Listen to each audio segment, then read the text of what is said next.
Ez al dituzu inoiz formak egin janariarekin? Zaila iruditzen zaizu? Erne egon, gaur beldar bat egiten erakutsiko dizugu modu erraz batean. Ikusiko duzu nola zure lagunen artean originalena izango zaren. Beldarra egiteko, honako osagaiak beharko ditugu. Pintxoetarako galleta borobilak. Este-betea, kasu honetan saltxitxoia, baina urdaiazpikoa ere izan daiteke. Eta igurtzitzeko gaztatxuria. Apaintzeko, oliba beteak piper gorriekin eta tipulina edo baratxuri freskoak. Lehenik eta behin, tostada txiki bat hartuko dugu. Gaztarekin, ondo igurtzi.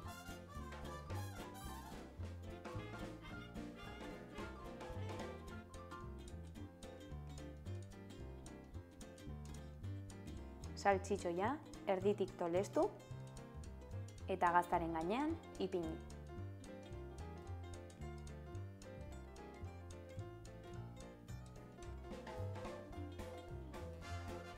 Beste tostada bat hartuko dugu eta gazta kasu honetan bi aldetatik igurtziko dugu.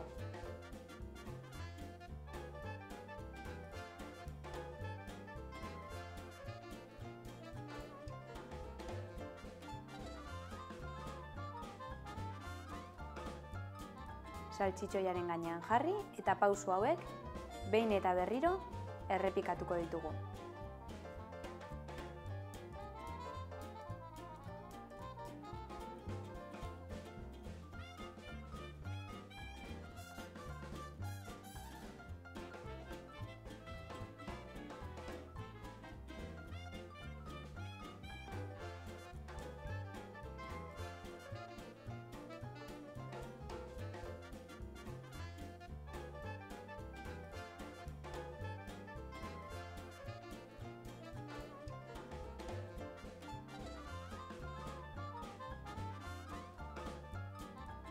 Aurpegia egiteko, bi koilare beharko ditugu.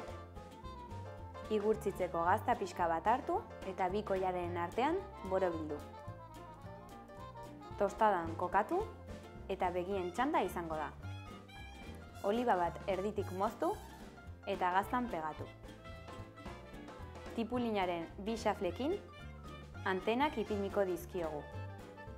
Tipulina zati txikiak egingo ditugu eta beldarraren gainetik ipiniko dugu, hau apaintzeko. Guk beldar bat egiten erakutsi dizugu, baina zuk beste formaren bat edo animalien bat balin badaukazu, gure IKTB web orrialdera bidali eta gure sukaldera gonbidatuko zaitugu.